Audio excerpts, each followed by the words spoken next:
Hello students, आज हम लोग डेरिवेशन करेंगे और ये डेरिवेशन जो है आपका वेव ऑप्टिक्स का है। बहुत इम्पोर्टेंट डेरिवेशन है और ये मैक्सिमम हर साल कुछ ना कुछ यहाँ से पूछा जाता है। तो आपके जो अपकमिंग एग्ज़ाम्स हैं साम हायर सेकेंडरी एजुकेशंस के, उसमें वेव ऑप्टिक्स का ये जो क्वेश्चन है बहुत इम्पोर्टेंट है। और क्या पहले हम दो चीज़ें पढ़ेंगे, यहाँ पे आप दो क्वेश्चन पढ़ेंगे, क्योंकि इस डेरिवेशन को करने से पहले आपको वो जो फर्स्ट क्वेश्चन है वो समझ में आना चाहिए, इसलिए मैं दोनों क्वेश्चंस को आप एक साथ कराता हूँ मैं आपको। और यहाँ पे क्वेश्चन क्या है, फर्स्ट क्वेश्चन क्या है? फर्स्ट क्वेश्चन बोल रहा है what is a coherent source.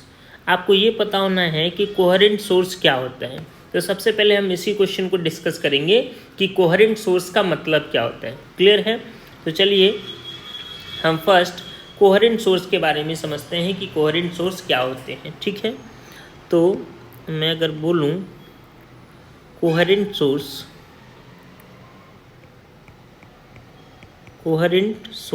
ना, कोहेरेंट सोर्स क्या होते हैं आपके। ठीक है, तो कोहेरेंट सोर्स हम किसको बोलते हैं? देखिए, वेव ऑप्टिक्स में क्या है, यहाँ पे हम किसने बताया था? हाइजन ने बताया था। हाइजन ने क्या बोला था कि लाइट क्या होती है? वेव होती है, और जब वेव ट्रेवल करेंगी तो आपस में एडिशन भी होगा वेव्स का।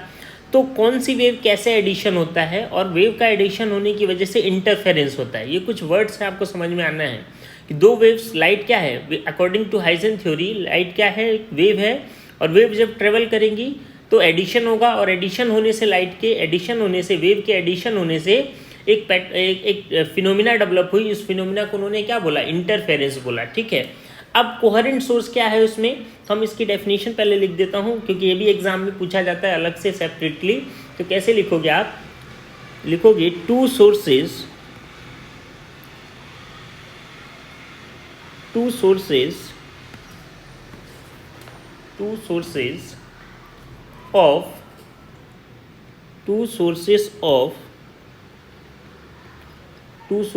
of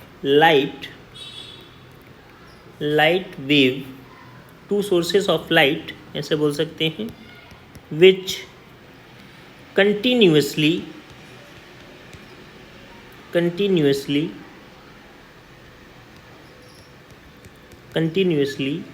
emit light waves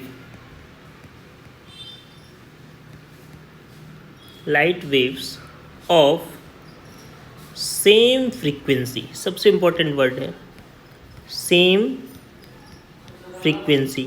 दो लाइट वेव की फ्रीक्वेंसी क्या होनी चाहिए? सेम। सबसे इंपॉर्टेंट टर्म है कि दो सोर्स को हम कोहेरेंट कब बोलेंगे? जब वो दोनों सोर्स का फ्रीक्वेंसीज क्या हो? सेम। एंड, या हम बोल सकते हैं और, एंड की जगह हम और बोल सकते हैं, और वेवलेंथ, उनकी फ्रीक्वेंसीज सेम हो और वेवलेंथ सेम हो। ठीक है, विथ ए जीरो फेज और कांस्टेंट फेज डिफरेंस। ठीक है, तो ध्यान रखिए, वेव ऑप्टिक्स थोड़ा सा टफ होता है बच्चों के लिए। क्यों? क्योंकि लाइट की जो वेव थ्योरी है थोड़ी सी टफ है, उसमें जो वर्ड्स यूज़ करते हैं वो टफ होता है। तो आपको डरना नहीं है इससे, आपको समझना है कि दो सोर्स को, अब यहाँ पे देखिए हम लोग समझते हैं क्या, two source of light which continuously emits, मतलब उनसे जो लाइट निकल रही है क्या होनी चाहिए? सेम फ्रीक्वेंसी की होनी चाहिए। कैसी होनी चाहिए? सेम फ्रीक्वेंसी और वेवलेंथ। फ्रीक्वेंसी सेम होगी तो वेवलेंथ भी सेम होगा। विथ ए जीरो फेज और कांस्टेंट फेज डिफरेंस। अब इसका मतलब क्या है, तो मैं आपको थोड़ा सा बताता हूँ और इसको डीप में क्या होता है। जैसे देखिए, फॉर एग्जांपल, आपको एग्जाम में ड्रॉ करने की ज़रूरत नहीं है, ध्यान रखिएगा, मैं आपको समझाने के लिए बता रहा हूँ बस ये क्या होता है। देखिए सपोज दैट, एग्जांपल अगर मैं दूँ आपको, लाइट कैसे ट्रेवल करती है, ये मान लीजिए ऐसे एक्सेस हो गया। लाइट कैसे ट्रेवल करती है? ऐसे ट्रेवल कर रही है, वेव की फॉर्म में ट्रेवल करती है ना लाइट। तो एक वेव हो गई, इस वेव को, फर्स्ट वेव को कैसे शो करते हैं? y1 ना, ये फर्स्ट वेव हो गई। जो दूसरी वेव है वो ऐसे चल रही है, सपोज दैट। ठीक है, अब देखिए यहाँ पे क्या होता है ये जो होता है वेव का, ये कहलाता है एम्पलीट्यूड। क्या कहलाता है? एम्पलीट्यूड। ठीक है, तो इस वेव का एम्पलीट्यूड A1 बोल दिया और इसका एम्पलीट्यूड ये हो गया दूसरी वाली का। तो एम्पलीट्यूड अलग हो सकता है वेव का, बट फ्रीक्वेंसी का मतलब क्या? देखिए, ये वेव जो फर्स्ट वेव है वो भी कितने चक्कर, मतलब एक टाइम पीरियड में कितने रोटेशन कर रही है। तो ये देखिए, एक ये और दूसरा ये रोटेशन 1 2 3 और 4 ना। ऐसे दूसरी वेव भी कितने कर रही है? 1 2 3 एंड 4। तो फ्रीक्वेंसीज क्या है यहाँ पे? सेम। अब ऐसी दो वेव्स क्या कहलाएंगी? कोहेरेंट सोर्स कहलाएंगे। क्या कहलाएंगे? कोहेरेंट। और यहाँ पे जो फेज डिफरेंस आएगा, फेज डिफरेंस फाई, वो भी कितना आएगा? 0 आएगा। कितना आएगा? 0। क्यों? क्योंकि देखिए, एक ही पॉइंट से इंटरसेक्ट कर रही हैं दोनों वेव, एक ही पॉइंट पे इंटरसेक्ट कर रही है ना। इस एक्सिस को, एक्स एक्सिस को एक ही पॉइंट पे क्या कर रही है? इंटरसेक्ट कर रही है। तो फेज भी क्या होगा इनका? सेम होगा। फेज डिफरेंस कितना आएगा? 0। फेज सेम है इसलिए फेज डिफरेंस कितना आएगा? 0। अगर मैं बोलूँ तो इसको मैं क्या बोल सकता हूँ? y1 वेव कैसे, इक्वेशन कैसे लिखते हैं? A1 साइन ओमेगा टी, और दूसरी भी कैसे होगी? A2 एम्पलीट्यूड हमने अलग लिया है, बट ओमेगा टी। ये जो ओमेगा टी है ये क्या होता है? फेज होता है। क्या होता है? फेज। तो फेज डिफरेंस निकालेंगे, मतलब इन दोनों को माइनस करेंगे अगर, तो omega T minus omega T, और फेज डिफरेंस कितना आ जाएगा? 0 आ जाएगा। कितना आ जाएगा? 0। ठीक है, तो ये कोहेरेंट सोर्स कहलाएगा। और एक एग्जांपल देता हूँ, ये आपको एग्जांपल बनाने नहीं है, समझाने के लिए बता रहा हूँ बस, ताकि आपको फील हो सके क्या होता है ना। एक दूसरी वेव की बात करें अगर हम, तो देखिए ये x हो गया, ये हमारा क्या हो गया? y हो गया। एक वेव मान लीजिए ऐसे जा रही है, ठीक है, एक वेव ऐसे जा रही है, और दूसरी वेव अगर मैं बनाऊं आपको, सपोज दैट यहाँ से स्टार्ट हो रही है। कहाँ से स्टार्ट हो रही है? यहाँ से। ठीक है, अब दो वेव हो गई, आप दिख रहा होगा आपको दो वेव। अब यहाँ पे अगर देखो, इस वेव को मैं बोल दूँ y1 और इस वेव को क्या बोल दूँ? y2 बोल दूँ। तो यहाँ पे देखिए फ्रीक्वेंसी सेम है यहाँ पे भी, जैसे जितने चक्कर ये काट रही है उतने ही चक्कर दूसरी वेव भी काट रही है। जैसे इसका देखिए 1 हो गया, फिर ये दूसरा चक्कर, ये तीसरा चक्कर, ये 4 चक्कर। 1 सेकेंड में, 1 सेकेंड फ्रीक्वेंसी क्या होती है? 1 सेकेंड में कितना रोटेशन करा? तो इसने 4 रोटेशन करा, और फर्स्ट वेव ने भी कितना रोटेशन करा? 4 रोटेशन करा। तो फ्रीक्वेंसी क्या है? सेम। तो हमको बस यही देखना है कि फ्रीक्वेंसीज वेव की अगर सेम है तो डेफिनेटली उसको हम क्या बोलेंगे? क्या बोलेंगे? कोहेरेंट सोर्स बोलेंगे। क्या बोलेंगे? Coherent source. अब देखो यहाँ पे फ्रीक्वेंसी सेम होगा तो फेज डिफरेंस ऑटोमेटिक सेम होगा। फेज डिफरेंस, अब देखिए दोनों वेव एक साथ स्टार्ट नहीं हुई, इन दोनों के बीच में क्या है? एक डिफरेंस आ गया। क्या आ गया? डिफरेंस। ध्यान से समझिए वर्ड को, क्योंकि आप लोग अगर नहीं जानते तो जो डेरिवेशन करेंगे थोड़ा सा दिक्कत होगा। इसी जो डिफरेंस आ रहा है दोनों वेव्स के बीच में, इसी को क्या बोलते हैं? Path difference. क्या बोलते हैं? Path difference. क्योंकि पाथ में डिफरेंस आ रहा है ना, और पाथ डिफरेंस की वजह से ही क्या डेवलप होता है? Phase difference. क्या डेवलप होता है? Phase difference. बात समझे? ये ध्यान रखिएगा। दो वेव में पाथ डिफरेंस होगा तो दोनों वेव्स का क्या क्या डिफरेंस हो जाएगा? फेज। क्या डिफरेंस हो जाएगा? फेज। जैसे यहाँ पे मैं फॉर एग्जांपल y1 को क्या लिख सकता हूँ? A1 sine omega T. ठीक है, और y2 जो दूसरी वेव है उसको मैं क्या लिख सकता हूँ? A2 साइन और क्या? Omega T plus 5। क्यों? क्योंकि ये थोड़ा सा आगे से चल रही है, तो इसका अगर डिफरेंस निकालें तो क्या? ओमेगा टी प्लस 5 और माइनस ओमेगा टी। तो यहाँ पे क्या आएगा आंसर? एक डिफरेंस आ जाएगा 5। यही क्या है? फेज डिफरेंस है। क्या है? Phase difference. क्लियर है सबको? तो हम कोहेरेंट सोर्स किसको बोलेंगे? वो दो सोर्स, लाइट के दो सोर्स जिससे लाइट निकल रही हो, और लाइट कैसी होनी चाहिए? सेम फ्रीक्वेंसी की और सेम वेवलेंथ की होनी चाहिए। और जब सेम फ्रीक्वेंसी सेम वेवलेंथ का होगा तो उनका या तो पाथ डिफरेंस जो होगा या तो वो 0 होगा, या कैसा होगा? Constant phase difference. क्लियर है? बात समझ में आई सबको? चलिए अब नेक्स्ट क्वेश्चन की तरफ चलते हैं, जो हमारा सबसे इंपॉर्टेंट डेरिवेशन है इस चैप्टर का। वो क्या है? फाइंड द, क्वेश्चन पढ़ लीजिए सब लोग, क्या है? बहुत इंपॉर्टेंट है, ध्यान रखिएगा ये क्वेश्चन। ठीक है, आप लोग प्रैक्टिस करिएगा इसका। Find the expression of fringe width B, beta बोलते हैं इसको, beta D by lambda, D lambda divided by 2d for Young double slit experiment. Young double slit experiment, और ये एक्सपेरिमेंट किसके बारे में था? इंटरफेरेंस के बारे में। Pattern where 2d is the separation between the two coherent sources. दो कोहेरेंट सोर्सेज के बीच में जो सेपरेशन दे रखा है वो कितना दे रखा है? 2d। तो जो दे रखा है, नॉर्मली जो आपका बुक्स होता है उसमें इस डी को क्या माना जाता है, ये स्मॉल डी देता है, पर यहाँ पे आपको क्वेश्चन में बोला है 2D, तो आपको 2D लेना है डिफरेंस, ठीक है। तो चलिए सबसे पहले डायग्राम बनाते हैं इसका हम लोग सुंदर सा। चलिए तो डायग्राम आपको बनाना पड़ेगा यहाँ पे इस डेरिवेशन को करने के लिए। और देखिए कैसा होगा derivation, young double slit experiment कैसा था। तो देखिए सबसे पहले आपको डायग्राम बनाना है, ध्यान रखिएगा ना। डेरिवेशन अगर आता है ये तो डायग्राम आपको ड्रॉ करना पड़ेगा। तो फ्रिंज विड्थ क्या निकाल रहे हैं हम लोग यहाँ पे, फ्रिंज विड्थ, फ्रिंज विड्थ, ठीक है। फ्रिंज क्या होता है अभी मैं समझाता हूँ। जब दो लाइटों का इंटरफेरेंस होता है तो वहाँ पे पैटर्न बनते हैं। पैटर्न मतलब जहाँ पे इंटेंसिटी मैक्सिमम होती है वहाँ पे ब्राइट फ्रिंज बनता है, और जहाँ पे इंटेंसिटी मिनिमम होती है वहाँ पे डार्क फ्रिंज बनता है ना। तो ये किसने बताया था, यंग डबल स्लिट एक्सपेरिमेंट के थ्रू पता चला था। तो क्या होता है देखो यहाँ पे देखिए, मान लीजिए एक सोर्स है, डायग्राम आपको सुंदर से बनाना है, ठीक है। एक सोर्स है, मान लीजिए यहाँ पे सोर्स है, ठीक है, इसका नाम दे दिया हमने एस, ठीक है। इससे कुछ दूरी पे एक कार्डबोर्ड लगा दो, क्या लगा दो, कार्डबोर्ड, ठीक है। एक कार्डबोर्ड लगा दिया और इस कार्डबोर्ड से दो बहुत नैरो छेद कर दिए कार्डबोर्ड में ना। तो इसको हम बोलेंगे, यहाँ पे देखिए, इसको हम बोलेंगे S1 नाम दे दो और इसको नाम दे दो S2।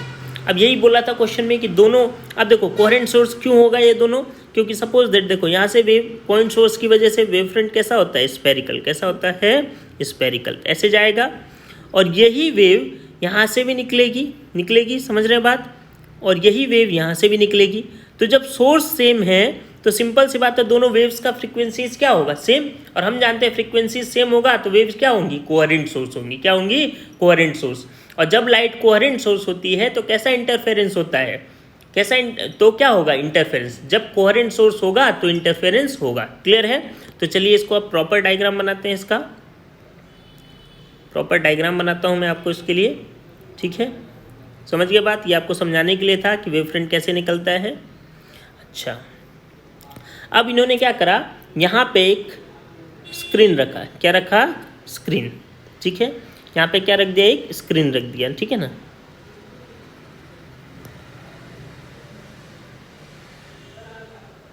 यहाँ पे क्या रख दिया, स्क्रीन रख दिया, ठीक है। जैसे देखिए इसको भी हम बना लें अगर थोड़ा सा अच्छे से, डायग्राम को सुंदर बनाना सबसे ज़रूरी है एग्जाम्स में।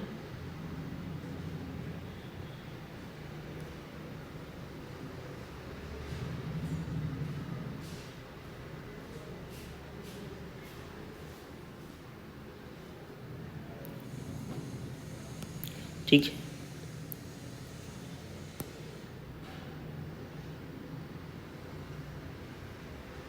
ठीक है। देखिए अब क्या, यहाँ से अब देखिए इसको नाम दे दिया मैंने, क्या नाम दे दिया, S1, यहाँ से नाम दे दिया S2। अब क्यों, देखिए जो सोर्स यहाँ से निकलेगा वही सोर्स यहाँ से एंटर होगा, इसको हम बना सकते हैं, कोई दिक्कत नहीं है। जो सोर्स, एक ही सोर्स है ना दोनों के लिए, S1 S2 के लिए। तो मान लो अब ये यहाँ पे मिलेंगे, मैंने बोला जैसे कैसे मिलते हैं, मिलेंगे तो इंटरफेरेंस होगा। हमने मान लिया एक पॉइंट है P, इस पॉइंट P पे हमको इंटरफेरेंस निकालना है। तो इस S1 सोर्स से एक लाइट जाएगी इसके पास, ठीक है, S1 सोर्स से एक लाइट गई, ठीक है। और ऐसे ही ये S2 सोर्स से भी एक लाइट जाएगी, बिल्कुल जाएगी, ठीक है। दो लाइटें जब मिलती हैं तो क्या होता है, इंटरफेरेंस होता है, क्या होता है, इंटरफेरेंस। यही है कि S1 से भी सोर्स निकला, S1 सोर्स से लाइट निकली, S2 से लाइट निकली, दोनों यहाँ पे मिली, और जहाँ पे मिलेंगी वहाँ पे क्या होता है, इंटरफेरेंस होता है, क्या होता है, इंटरफेरेंस। क्लियर है बात। अब क्योंकि दो कोहेरेंट सोर्स है इसलिए इंटरफेरेंस हो रहा है। तो ये डिस्टेंस जो है यहाँ से यहाँ तक का डिस्टेंस, इसको आपको कितना बोला है, 2D बोला है, कितना बोला है, 2D, दोनों सोर्स के बीच का डिस्टेंस। ये इनका क्या हो गया, सेंटर हो गया, मान लीजिए ये क्या हो गया, सेंटर हो गया दोनों स्लिट्स के, ठीक है। सेंटर को बोल दिया O, क्या बोल दिया, O। तो O से इस पॉइंट की जो डिस्टेंस है वो मैंने मान ली कितनी है, x। सेंटर से इस पॉइंट की डिस्टेंस कितनी है, x मान ली, ठीक है, क्लियर है।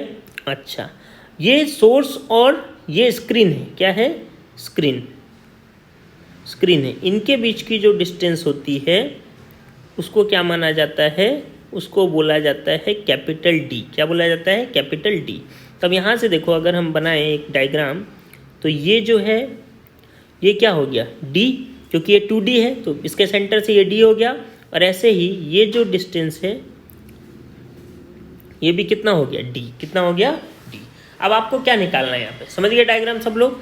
क्योंकि दो एक ही सोर्स से लाइट निकली, S1 और S2, एक ही सोर्स से लाइट निकल रही है, S से लाइट एक ही सोर्स से निकल रही है, तो डेफिनेटली उनका फ्रीक्वेंसी सेम होगा।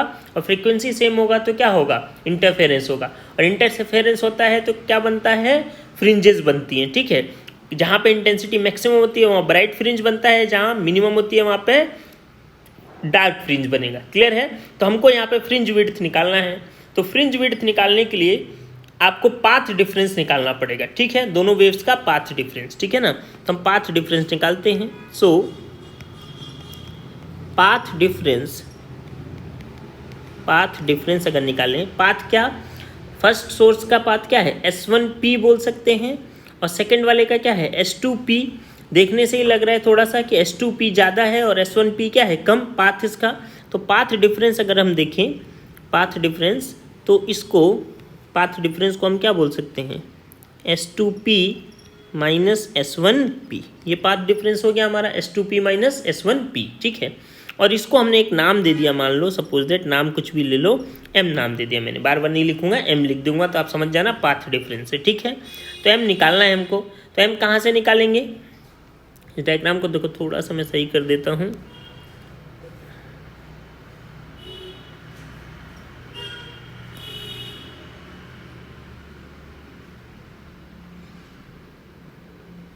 अब सही है। ठीक है ना, देखिए अब S2P minus S1P equal to हमने पाथ डिफरेंस क्या मान लिया, M मान लिया। तो यहाँ पे दो ट्राइंगल दिख रहे हैं, इसका नाम दे दूँ कुछ, यहाँ पे A बोल दूँ और यहाँ पे क्या बोल दूँ, B।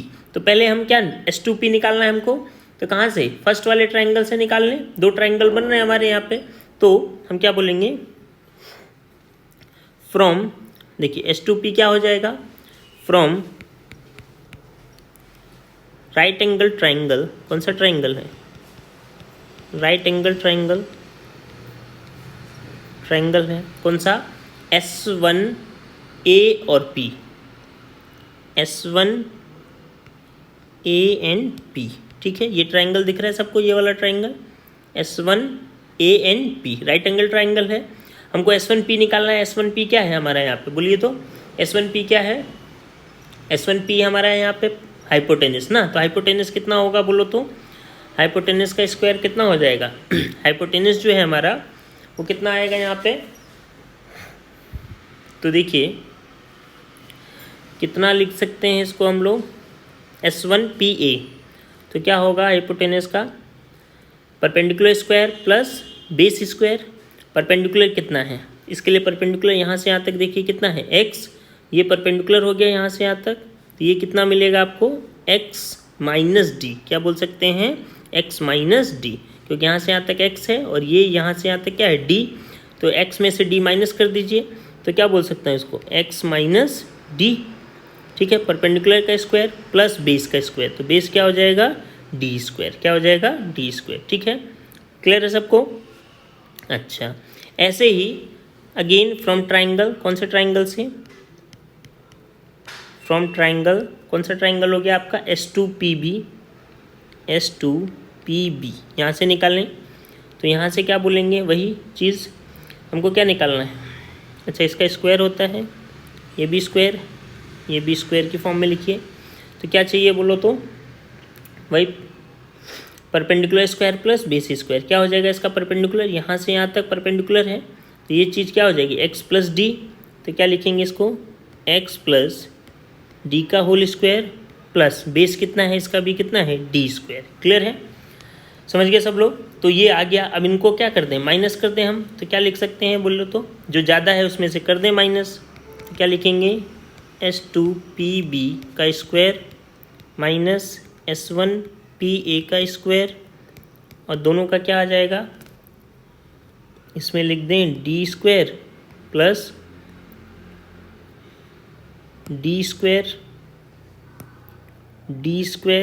Plus x plus D का स्क्वायर माइनस क्या हो जाएगा, D square plus x minus D का स्क्वायर, ये आ जाएगा। क्लियर है। जो वर्ड आए थे उसको लिख दिया हमने सिंपल।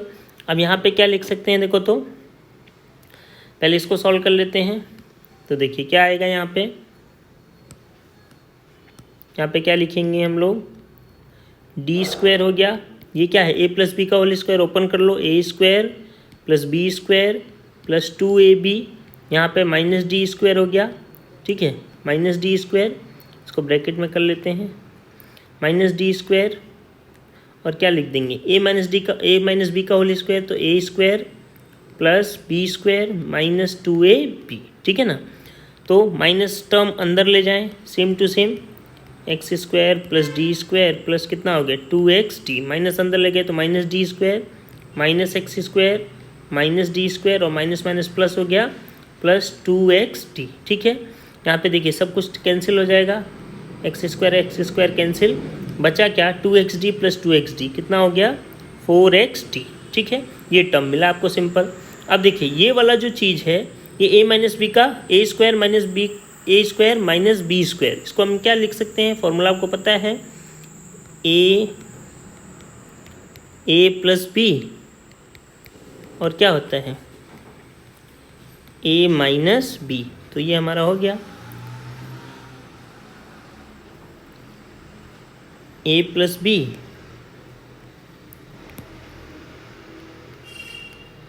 और दूसरा क्या हो गया हमारा ए माइनस बी, वो कितना आ रहा है 4xd, ठीक है। क्लियर है। अब हमको तो ये चाहिए, पार्ट डिफरेंस तो ये होता है, तो इसको हम ले लें S2PB माइनस S1PA, क्या आ जाएगा हमारा 4xd और डिवाइडेड बाय कितना हो जाएगा S2PB प्लस S1PA, ये टर्म आ गया आपका। अब ये जो पार्ट डिफरेंस है इसको हमने क्या माना कि बार बार थोड़ा लंबा हो रहा है, इसको हम क्या लिख सकते हैं m, क्या लिख सकते हैं m, तो m इक्वल टू कितना लिख दें 4xd divided by S2PB plus S1PA, ठीक है। यहाँ तक हो गया, क्लियर है सबको। सिंपल हमने क्या करा, देखिए दो वेव्स का जो पाथ था उनको क्या कर दिया, दो वेव का जो पाथ था उनको हमने क्या कर दिया, माइनस कर दिया, क्या कर दिया माइनस, ठीक है। बात समझे सब लोग। अब आगे देखिए डेरिवेशन को आगे करते हैं, तो क्या आया हमारा m इक्वल टू कितना आया 4xd divided by S2PB plus S1PA, ठीक है। यहाँ पे देखिए एक चीज़ हम क्या बोलते हैं, देखिए S1P जो है और S2P जो है, S1P और S2P ना, ये दोनों जो टर्म हैं, ये B ना लिख के आप ज़रूरी नहीं, S2P और S1P, इन दोनों को हम क्या बोल सकते हैं, तो यहाँ पे देखो क्या लिख सकते हैं इसको,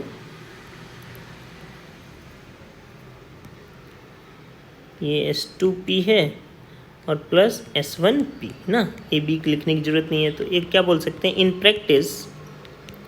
प्रैक्टिस क्या देखा गया कि S1P नियरली इक्वल टू किसके होता है S2P के, और वो नियरली इक्वल टू किसके होता है कैपिटल D। कैपिटल D क्या है, स्क्रीन और स्लिट्स के बीच का सेपरेशन डिस्टेंस। तो यहाँ पे क्या आ जाएगा आपका फॉर्मूला, देखिए m इक्वल टू कितना हो जाएगा 4xd डिवाइडेड बाय, अब S2P भी D के इक्वल, S1P भी D के इक्वल, तो क्या लिख सकते हैं D प्लस D, तो क्या आ जाएगा फॉर्मूला देखो 4xd डिवाइडेड बाय 2D, 2 से 2 कैंसिल करें इसको, तो कितना आ जाएगा 2xd divided by capital D। तो जो फर्स्ट चीज़ निकालना था आपको, पाथ डिफरेंस दो वेव्स के बीच का, वो आ गया, कितना आ गया m equal to 2xd by d, और m क्या है, हमने क्या माना है m को, पाथ डिफरेंस, क्या माना है पाथ डिफरेंस। क्लियर है।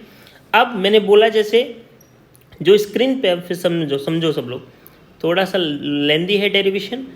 देखो स्क्रीन पे जहाँ पे जैसे P मिला, सपोज दैट वहाँ पे क्या है ब्राइट इंटेंसिटी ज़्यादा है, तो वहाँ पे कैसा फ्रिंज डेवलप होगा ब्राइट, उसके बाद कैसा डार्क होता है, कैसा होता है डार्क, अल्टरनेट फ्रिंज डेवलप होती है, ठीक है।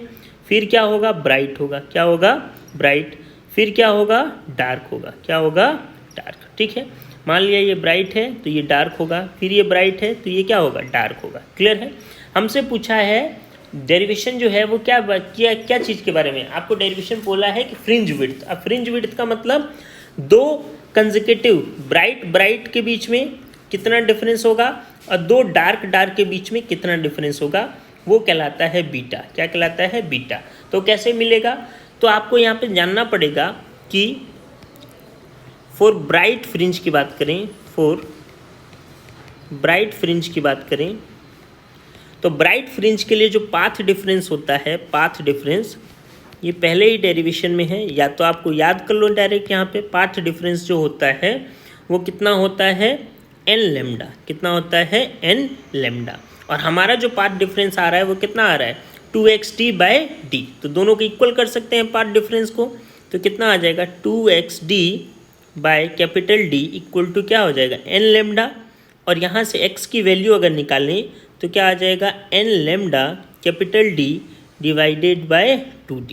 ये आ जाएगा N lambda D divided by 2d। N क्या है? नंबर ऑफ फ्रिंजेस ना, 0 हो सकता है। एन क्या है? यहाँ पे 0 ले सकते हो, 1 ले सकते हो, 2, 3 कुछ भी ले सकते हो, कंटिन्यू ना। तो हम फर्स्ट फ्रिंज की अगर बात करें, x1 की फर्स्ट फ्रिंज की बात करें तो इसके लिए 1 लिख लें। तो 1 लिख देंगे तो क्या आ जाएगा? Lambda D/2d।